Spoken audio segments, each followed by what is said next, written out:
whatever's on my mind. Yeah.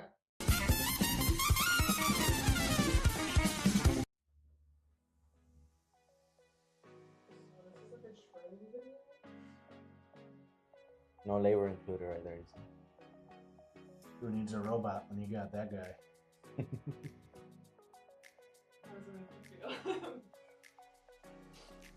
That's pretty good. Nope. Yeah.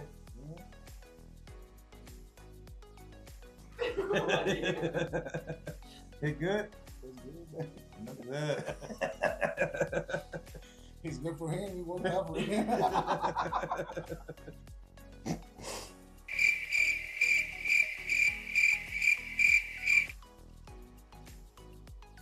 Thoughts?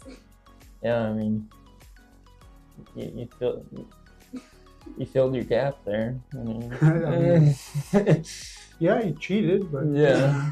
Is it up to our standard? Oh no.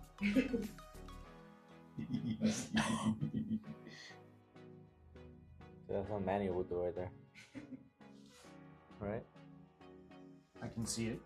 Well, standing Oh on it. my Yeah, God. there it is. I knew that was Here's another one. This is a training video, a beginner video. We had They ask you how you are, you just have to say that you're fine when you're not really fine, but you just can't get into it. I would never dab on stick rod. Yeah. Yeah, I would just keep my keep rod it in the flowing, whole yeah. time. It was a very unusual technique rather than just going straight all the way through. That's not what you do? No. No, I think that would fail our quality standards.